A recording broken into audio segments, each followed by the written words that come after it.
आइए सुनते हैं सच्चाई का फल।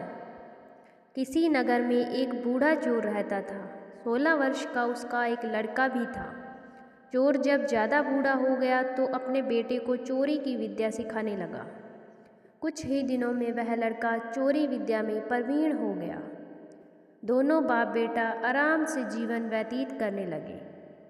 एक दिन चोर ने अपने बेटे से कहा, देखो बेटा, साधु संतों की बात कभी नहीं सुननी चाहिए।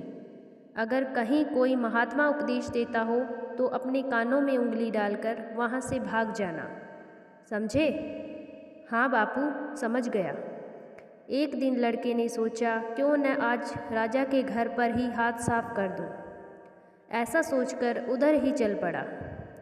थोड़ी दूर जाने के बाद उसने देखा कि रास्ते में बगल में कुछ लोग एकत्रित होकर खड़े हैं। उसने एक आते हुए व्यक्ति से पूछा, उस स्थान पर इतने लोग क्यों एकत्रित हुए हैं? उस आदमी ने उत्तर दिया, वहाँ एक महात्मा उपदेश दे रहे हैं। यह सुनकर उसका माथा ठनका। इसका उपदेश नहीं सुनूंगा।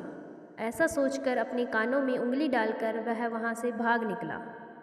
जैसे ही वह भीड़ के निकट पहुँचा, एक पत्थर से ठोकर लगी और वह गिर गया।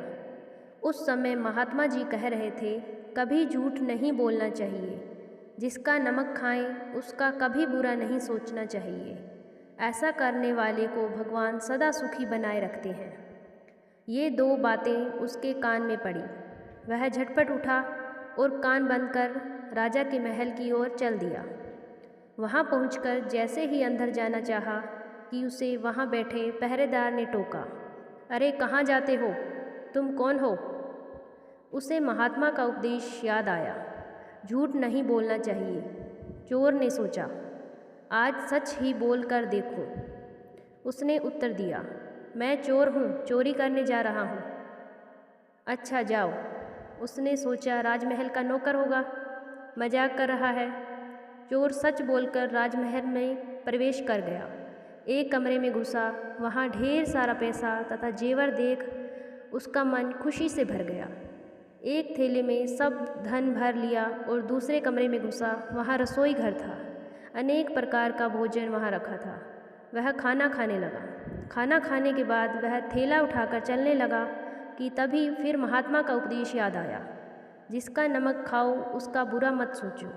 उसने अपने मन में कहा, खाना खाया, उसमें नमक भी था, इसका बुरा नहीं सोचना चाहिए। इतना सोचकर थैला वहीं रख वह वापस चल पड़ा। पहरेदार ने फिर पूछा, क्या हुआ? चोरी क्यों नहीं की? देखिए, जिसका नमक खाया है उसका बुरा नहीं सोचना चाहिए।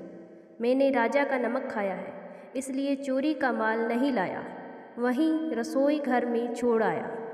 इतना कहकर वह वहाँ से चल पड़ा। उधर रसोइये ने शोर मचाया, पकड़ो पकड़ो, चोर भागा जा रहा है। पहरेदार ने चोर को पकड़कर दरबार में उपस्थित किया। राजा के पूछने पर उसने बताया कि एक महात्मा के द्वारा दिए गए उपदेश के मुताबिक मैंने पहरेदार के पूछने पर अपने को चोर बताया, क्योंकि मैं चोरी करने आया था।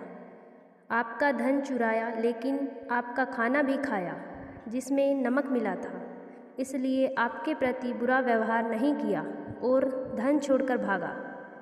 उसके उत्तर पर राजा बहुत खुश हुआ और उसे अपने दरबार में नौकरी दे दी।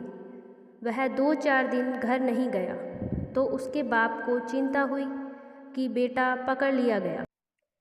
लेकिन 4 दिन के बाद लड़का आया तो बाप अचंभित रह गया अपने बेटे को अच्छे वस्त्रों में देखकर। लड़का बोला, बापूजी, आप तो कहते थे कि किसी साधु संत की बात मत सुनो, लेकिन मैंने एक महात्मा की बात सुनी और उसी के मुताबिक काम किया। तो देखिए, सच्चाई का फल, मुझे राजमहल में अच्छी नौकरी मिल गई। धन्यवाद।